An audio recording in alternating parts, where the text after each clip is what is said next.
No. No one hear anything? How's that? Anything now? No. Oh, well, you guys all got big voices, right? Okay. So, good afternoon. Glad all you guys came out to Vintage Rally 2013. Panel discussions are something that I've experienced at some automobile events. Just a great way to get some stories from the journalists, the tuners, the racers especially, of a given era. So we kind of invented them into the events here at Vintage Rally. So we've got two tuners here on the near end. This is Bill Werner, of course, and John Kite, who tuned for Rich King, who's in the black t-shirt third from the end. And then we got four racers. We got Springer and Rich and Cris and Bubba Shobert on the end. So I'm going to ask them all some questions. And of course, since two of them are tuners, but probably also racers at one point, the answers will flex around a little bit, but you all get the drift, and it should be fun. And if you don't want to do a question, if the question just doesn't work for you, you can just pass on it.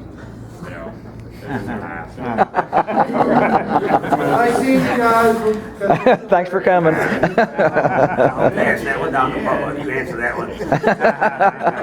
I won't ask anything with whatever off-color answers or anything like that. It's a museum, And then at the end, we'll open it up to the audience, and you guys can ask them some questions, because you're probably some real hardcore dirt track racing fans if you're in this room. So, Bill, I'll start with you.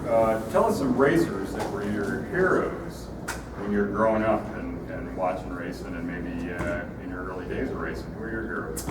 By far, my biggest hero growing up and getting involved in motorcycle racing was Mark Marco, and I swore if I had a son, I would name him Bart, because he was the epitome of just fierce competitive desire. I mean, he was very talented, but it was mostly his desire and his will to win and his will to do more than he could possibly do to win a race. He was just, and he was such a neat guy. In fact, one of my favorite pictures of Bart is I went out to Sacramento for the first time, and it was with my racer, and I was lucky enough to be pitted next to him, and there was some kid with a Honda 500 Twin pitted next to him, and these kids were in the amateur class, and they were pushing their bike up and down to get started, and they couldn't get it started. Of course, at the time, Bart Marco was the #1 guy in the nation, and he was everybody's idol, and everything was that. And these kids would push this bike up and down the pit road and couldn't get it started, and the mechanic was exhausted. Bart jumped off his bike that was sitting in the pits and he was tuning on, got behind this bike, and he pushed it down one end of the straightaway, almost to the other end of the straightaway, finally got it started. And a couple of the Harley heroes said to Bart, "God, Bart, do you know that guy?" "No." "What were you doing pushing him?" He says, "Well, looks like they needed help." And that said something about Bart Marco. I mean, these guys were on the bottom end of the pecking order. He was on the high end of the pecking order. And he just stopped what he was doing and pushed these guys. And above being a great racer, that made him even more of a hero. That's my story. Wow. Probably Dick Mann. Versatile. Could do anything. Good TT. Good at the mile. I don't have any stories like Bill. I just thought he was a neat guy. I saw him up at Webster City, Iowa, the first time I'd ever seen a professional race. It was, I think Freddie Nix's wife, I think, had a baby, and he said, "Freddie's got to win tonight." And they all planned it out. They're going to make a really good race out of it, but Freddie's got to win because he needs the money. Wow, that was my first. But Dick Mann, I think, was something good. Jay? Oh, I would say Bart too, because Bart was from Michigan. We were all close together there. My dad and Bart went to school together. My mom kind of worked with Bart at AC Delco, and Bart built all kinds of pieces and stuff at General Motors. We call it Generous Motors. And everybody brought something out of their lunchbox, built for Harley Davidsons, And I think that's what put Michigan on the map. I mean, for all the good racers, for people building stuff in General Motors. They're getting paid $30 an hour, but they're working on Harley parts. And just different stuff like that. As a matter of fact, I have some of Bart's stuff before Bart's bikes, his garage burnt down. I have a 1970 cast iron XR that I pieced together, and I put it in the AMA museum with one of my own personal XRs. And I have an old Harley Sprint, probably a 1966 ERS 350 Sprint that I have, that I got from Bart. And I got it, and it's been down in my mom's shed for 30-some years. And I worked on it, got it all going, and fired it up. It smokes like crazy, but it runs. But yeah, I would say Bart, you know, and he was a fighter, you know. I mean, he liked to box. And he liked to box at the racetrack too, you know. Rich? My hero was always a guy that was a local called, his name was Steve Drosty. And Steve was a national number motorcycle racer, and he also jumped cars and did a lot of stuff like that. We only lived about a mile apart. We rode at the same sand pits, we called it back then. And so he was always my hero. Every time he was in town, it was just neat to go riding with Steve. Chris? Well, growing up in Northern California, I'd say the two guys that I looked up to mostly at the local level were Kim Jorgensen and Alex Jorgensen, the brothers. Kind of rode out of their shop for many years. Alex obviously went on and won a handful of nationals on short track TTs, half miles and miles, and I always enjoyed watching him ride. And Kim was kind of the top guy in Northern California growing up back when things were real strong there. And of course, KR, Kenny Roberts, who was, you know, at the time I started racing, was just beginning to conquer the world in a lot of ways. They all had a lot of influences on me growing up, watching those guys. Bubba? Probably, I don't know, like what really got me started in wanting to be a professional racer was going to the Houston Astrodome. And it was always exciting to go there as a kid and watch Dave Aldana, you know, just what he would show up in his skeleton leathers or what, you know, so he was exciting to watch, and like Kenny Roberts and Jay was one of my heroes, so. I got a picture at home of me getting an autograph from Jay after he won the Ascot half mile, and I'm wearing a Kenny Roberts t-shirt. I cherish that photo. I think I was about 10, and Springer's 10 years older than I am. He's probably 20. I think he's probably 76 or 7 right in there. But I was proud wearing my Kenny Roberts t-shirt and getting his autograph after winning the race.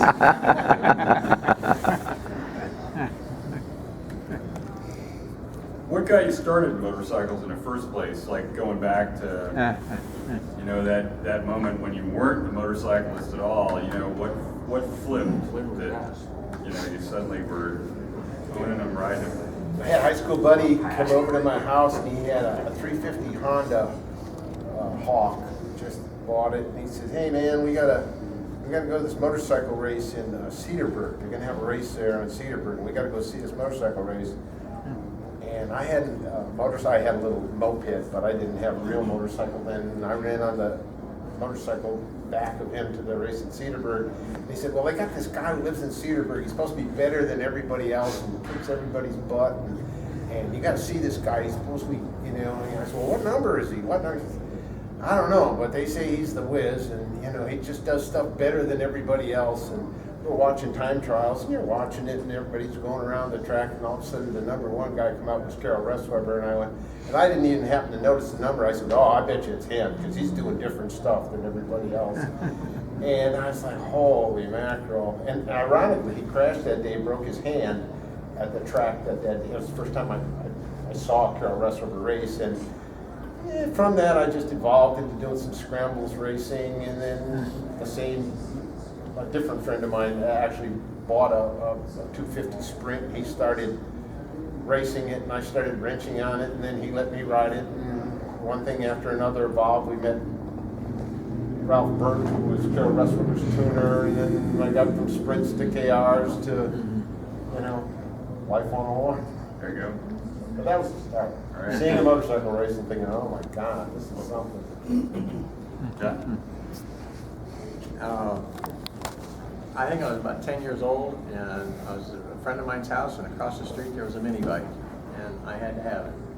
It cost me $15, and I probably had 30 different motors in that. So I guess anytime it had a motor, I wanted to be involved with it.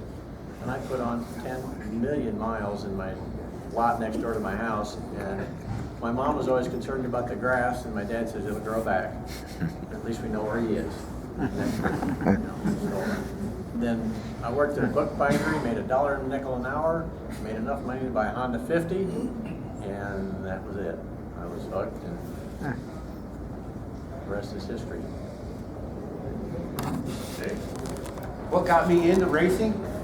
Or in Yeah, motorcycles? even before that, you know, did your family have bikes? My dad was raced a Harley Sprint. Okay. I remember in 1966, he went to Cummings Harley Davidson and bought a brand new CRS 250 Sprint, and watched him ride that in the backyard and around, and him and his brothers, they rode together and stuff, and then just me and my older brothers and younger brother, all three of us raced, but we started out on a Harley Davidson M50, and I guess what kind of first got me into motorcycles, I was on crutches when I first started, before I started racing motorcycles.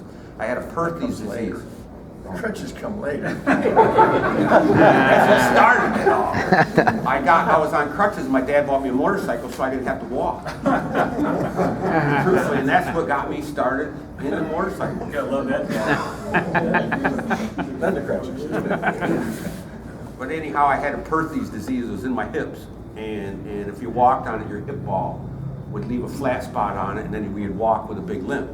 Well, then it went from one leg to my other leg, and then I couldn't walk on either leg. So my dad bought me a motorcycle, so I didn't have to walk around. And then you put a steel shoe on and started limping again. I just learned how to ride in my parents' front yard, and it took off from there. Rich? My dad had some dirt bikes, you know, I suppose you'd dual sport bikes, what you'd call them now, but so he was always going riding, got me a mini bike, and started riding. And first I started out motocrossing, and then we were talking about this earlier, back at that time in Iowa, we could run 2, 3, 4 nights a week at the fair races, at these little short tracks and stuff like that, so we started hitting some of them, and kind of took into dirt track from there. And the biggest reason, you know, I was 10 years old or whatever, and you'd go to a motocross and you'd be there all day long and you'd race all these laps and beat yourself up, and at the end of the day they give you this little trophy. We'd go to these fair races at the end of the day and they give you money. So it didn't take me long to figure out that I really wanted to do this dirt track thing. And, you know, I'd sell trophies to the bowling alley for $2 a piece, and you know, that wasn't working out. So that's where it took off. So I'm sitting here trying to think of life before racing, and I can't come up with it. I literally grew up at a racetrack. There was never a time before racing in our family or anything like that. I had an AMA card when I was 3 because you had to have one to get in the pits. My dad raced, and so they tried to keep my mom and me from going in the pits one day, saying you had to have an AMA card. My dad produced mine and told the guy to shut up, and we went to pits as a family. I mean, I grew up racing. You know, if it weren't for them, I wouldn't be sitting here right now. It's not that I didn't have other options. It's just what we did as a family and still do as a family to this day. How'd you get started, Bubba? Well, in fact, my dad had 2 older brothers, and they raced, and he was the tuner. And that's really how the motorcycling got into the family. But in the family, we took it as a hobby, going to the lake on the weekends and riding. And I rode fast, and they thought, well, there's a race coming to town. You want to ride? And I said, sure, you know. So we did that race, and that's, I don't know, that's kind of like Cris. I mean, it's just always been motorcycling. I kind of came into the world when there was motorcycling in the family. So cool. All right.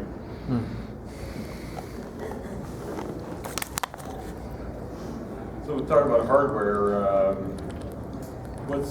What are your favorite bikes? You know, it doesn't necessarily have to be what you last few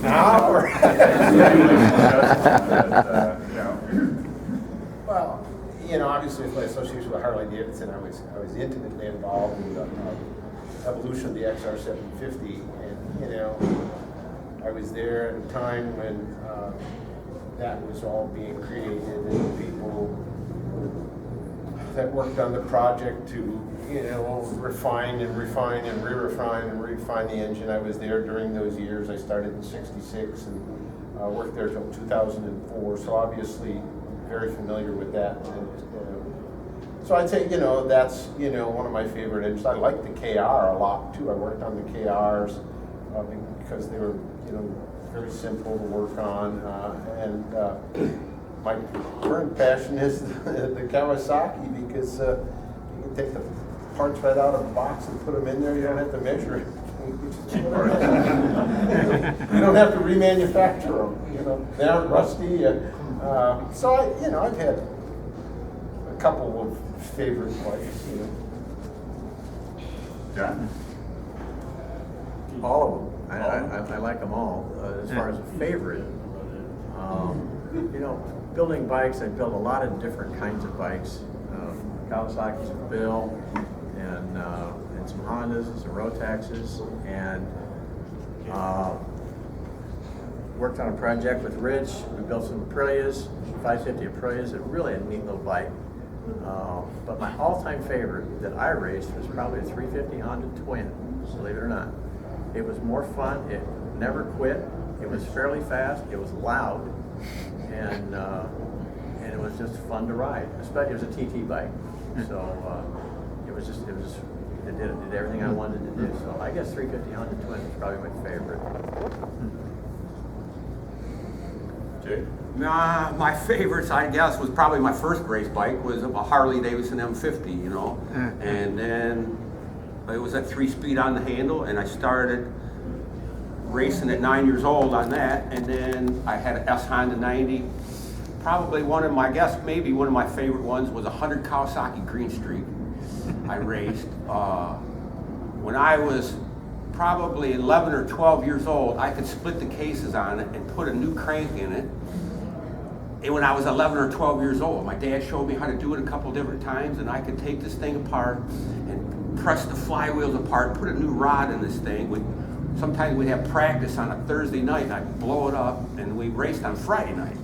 So my dad let me stay home from school on Fridays, and I'd go to the motorcycle shop, and I'd go buy a new rod and bearings and everything, and I'd take this thing all apart and put it back together, and then Friday night we were back racing again. You know, and then, like I said, and then nowadays you see people, the kids, just, they don't have desire, I guess, I don't know, to do stuff like that, you know, it's all done for them, you know, and I did this stuff myself, like I said, I was 11, 12 years old, and then after your career's over, they find out you know how to work on them, now that's what you do. Besides ride. What's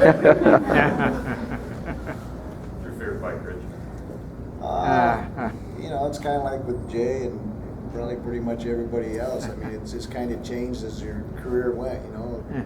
When I was racing mini bikes, my favorite was a 76 YZ80, you know, and then I went out, never was a big fan of the two-strokes, the 125s, 250s. I mean, they were okay, but I really wanted to get on the 500s and the four-stroke motors. And, you know, when I first started taking off with John and George Garvis, you know, they had George had a 500 Wasco Honda, and I just thought that was the neatest thing. So that really propelled me into the next level. And then after that, I'd say the Honda RS 750 was just a neat bike at the time. It was just state of the art, you know. It was just a neat bike to ride. So. Chris? I think for me, you know, I really enjoyed the Can-Ams 250s that I rode it, you know, in the later years as an amateur, and then as my first bike as a pro novice. I think I was in the very last year of 250 two-strokes for novices. Now, since '84 on, it was always the 4-strokes, but I really liked that bike. Kim Jorgensen won some district championships on the bike, and I won a couple district championships on it as well. And then it was my pro novice bike, and that was a really good bike that a 16-year-old kid could travel the country with his mom, who's off from teaching school all year, and I could go hit the Midwest in the summer on the same piston and rings all summer long and not have to change it out, just make sure the thing was jetted good. And now we went and hit 12, 13 races and never had to pop the lid off that thing. And I think I ended up winning 11 of the 13 races on that summer tour.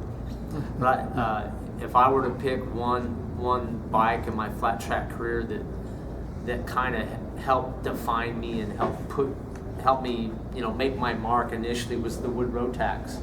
I really think it's an underrated motorcycle in flat track history. It doesn't get the respect it deserves.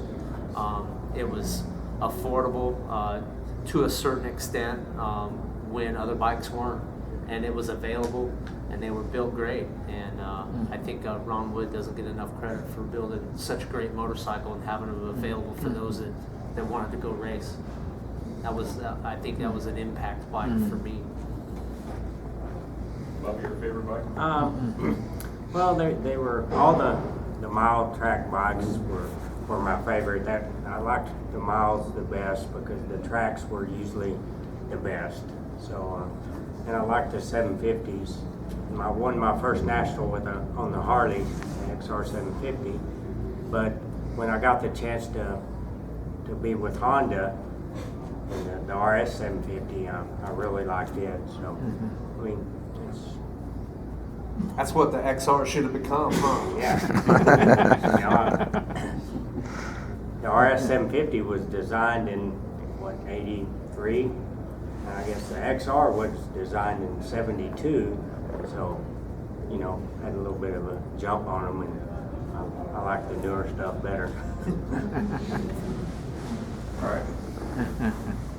Well, this next question, you can kind of take it a lot of different ways, but maybe it'll bring back some memories. What is your most memorable moment? Was it stall on the line, or red lighting, or blowing a motor on the last lap, or somebody that was helped you with a race bike, or getting to a race when you blew an engine in your van or something like that? What's an overall memorable moment in racing? Well, I've got 3 pretty distinct moments that, really put a smile on my face. If I could, obviously Jay winning his first championship when he got knocked unconscious during practice, and they were going to haul him off because his finger was dislocated, and they were going to take him to the hospital. And I pulled his finger back into place and said, no, we need him today. We can't do that. You told me to bite on a bullet. Yeah. You gave my finger back. The EMTs were freaking out. You can't do that. You can't do that. And of course now I wouldn't think of doing stuff like that because it was really stupid at the time. But you don't think right. You just do what you Win do. at all And he came back. All he had to do was get 5th in the main event, and he started off leading the race. And Jorgensen chased him down about a couple laps in the end and passed him. We said, "Oh, cool! He gets 2nd. We're going to win the championship." And shit, he gassed it up and went around Jorgensen on the outside and won the championship. And O'Brien and myself were sitting in the pits, and we didn't know whether to kiss him or beat him up. That was a pretty impactful moment. And then when we were having our lunch handed to us by Honda for multiple years, Scotty winning the Indy Mile during the day, and we had won a mile. Harley hadn't won a mile for 2 years. That was kind of special, because I was doing it out of my basement at the time. The Mighty Harley factory was my basement, but we were disbanded, so to speak. And then coming back to Indy again with a different branded motorcycle and giving Kawasaki its first mile win, it was kind of a special moment too. So it just had a lot of highlights, and some of them you can talk about, some of them you can't. But those 3 really stick out in my mind. probably personally, I mean, there's been a lot of different deals like Bill, but personally, I rode a Interam, which is a motocross back when the Europeans were just coming over to this country to do motocross. I rode an Interam at Elkhorn, Wisconsin on a 500 Voltaco. That is actually a 360 Voltaco. And it was the Monadero, which was the street version. And that guy right there is the guy that built it. Bruce, raise your hand. You'll do. Yeah. And the only guy there I knew was Steve Drosty, who lined up beside me on the starting line. And the guy beside him had Husqvarna jerseys and stuff on. And he asked Steve, where's he going to go in the first corner? And Steve looked at me, and I said, I don't know, I'm not there yet. I followed Steve around the fence, and I swear he was up on a fence about 2 feet around this first corner. And then we came to the first water hole, and his Mako quit. My Voltaco had a horn, and I honked the horn every lap. And I went by Steve, and he was so mad. He was stuck way up in the back. But I ended up winning both motos in that, and got the first place trophy in the 500 class. So that was probably my biggest deal. Jay. Oh, there's lots of them. I would say one time, the very first time I raced the Daytona 200 on a FZ 750 Yamaha. In practice or the first race, I crashed at about 120 going through the fast left at Daytona, and my dad and all of us repaired this motorcycle in the motel parking lot. We had to put a new frame on there. Only thing we saved when I crashed it was the front wheel and the motor. Everything else was destroyed. And they were wet sanding and painting this thing with a rattle can in the bathtub, in the motel room. And we put this thing back together, and I raced the Daytona 200. The very first time I ever raced the 200, I finished 7th, I think. And it was all factory bikes in front of me. I mean, it was Eddie Lawson and Wayne Rainey and these guys, you know, and I rode this privateer bike that we built out of bits and pieces, and it was just something that I really remember. And finishing the Daytona 200, and after the race is over with, you know, you race with your earplugs and everything in, and you cannot hear after the race is over, after going 200 miles.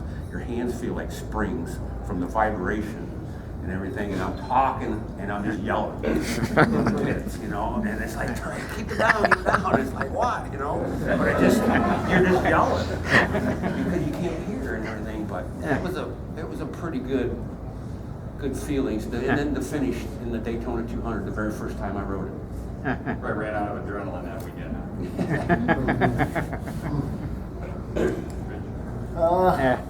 Probably the biggest highlight of my racing career was the first time I won the Springfield Mile. I'd won some races before that,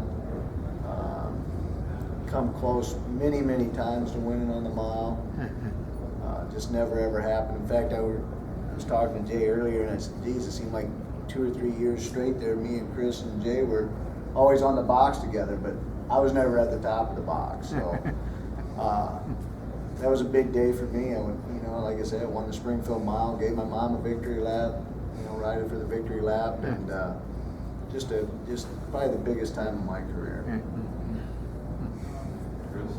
Well, I think if, you know, you can sit back and, you know, I'm fortunate I've accomplished a lot through my career.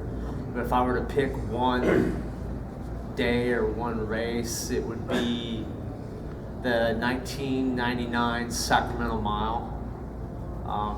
It was the night I wrapped up the championship that year. It was the first year since my rookie year where everybody involved with my program, from the people that paid the bills to the people who were working on the bikes to me as a rider and family, all their focus was to do the best for our team. And it's the first time I had that since my rookie year. And we made a last minute decision on a tire change as we were walking to the line. Kenny was in the pits putting a different tire on because they had changed the amount of laps. It's back when you could run whatever you wanted. and for a rear tire. We slapped the Continental on at the last minute, and that's the hardest I rode for 20 laps on a mile ever. And we ended up winning by a straightaway that night. I was a privateer for essentially the second time in my career since my rookie year, and the team was sponsored by Mike Shattuck of Harley Davidson of Sacramento. His shop was 2 miles down the street from that race. It was the closest national ever to my hometown in Stockton, California, and kicked their ass and won the title that night. And that's a moment that I'll never forget. The look of relief and a joy on Mike Shattuck's face is something that I'll remember forever. And he's one of those guys, I know some of you in here know who he is or know who he was. He was a hell of a nice guy and absolutely loved Harley Davidson and loved flat track and loved going to the races and kicking ass. It didn't matter if it was business or as a team owner. And that was a special night for us. Bubba, what's your most memorable moment? Well, I mean, there seems to be a lot of them out there, and they were not always, didn't always happen on the racetrack. Yeah. You know, it was the times of getting to the racetrack and drafting the man in front of you, you know, on his bumper. And then you're so competitive, and you're going to race, but you can't wait, and so you stop at a bowling alley and bowl the guy in the other van. You bowl games against him because you want to beat him, you know. You couldn't wait for a race, you know. So just that kind of stuff. And then, probably my most memorable moment was winning my first championship with Honda in 86, 85. I think I'll open it up to the audience. You guys got some questions you want to ask these guys? Okay, Phil, your thoughts on CRX still? I'm sorry, what? Your thoughts on CRX still? I know he knew you. Yes, I knew Sean. Yeah. I'd like to know what you thought of him. Thought of him? He was, a lot of people don't know it, but he was very instrumental in the development of the dome-shaped KRs that dominated Daytona. And he was a sounding board, a resource, and a huge contributor to Harley Davidson, even though he raced BSAs.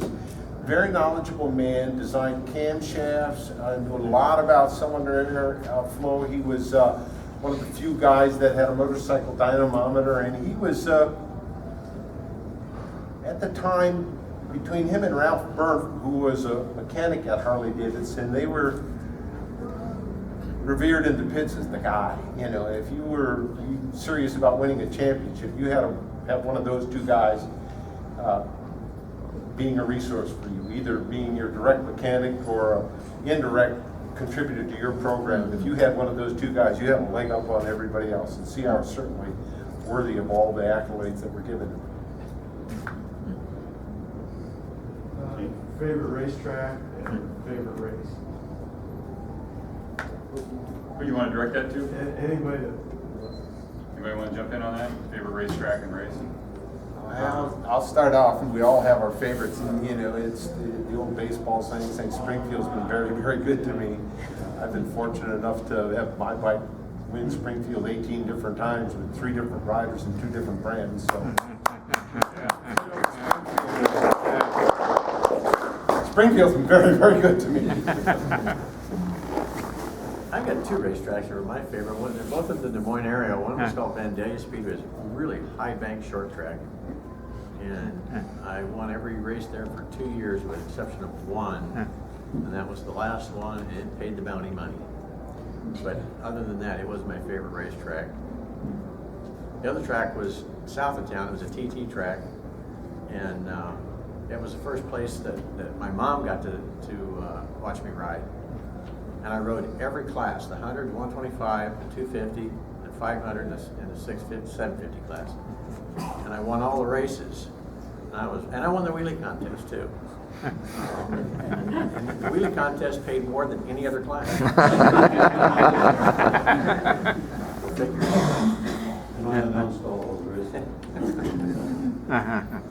One of my favorite races, I guess, I always enjoyed racing on the West Coast, Ascot, Sacramento, San Jose and stuff, but the atmosphere of going to Indianapolis.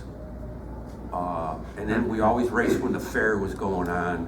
And me, I could pick out somebody up in the grandstands, and you're going down the back straightaway, Indy, at $1.30, and I'm looking at the damn Ferris wheel going down. You know, just things like that, you know, while you're supposed to be concentrating on what you're doing. You know, and then the other one racing with Roberts, you know, at Indy, you know, and it came down to me and Corky Keener racing back and forth at Indy. And I'm trying to get Corky's attention that number one, I kept going down the back straightaway going like this, number one was coming, you know, and he thought I was flipping him off. And then Dick O'Brien, our team manager, he was mad at us afterwards because we thought we were out there goofing around playing. And then here comes Roberts by, and me and Corky's the one that made him as what he was. He's never been as famous without us.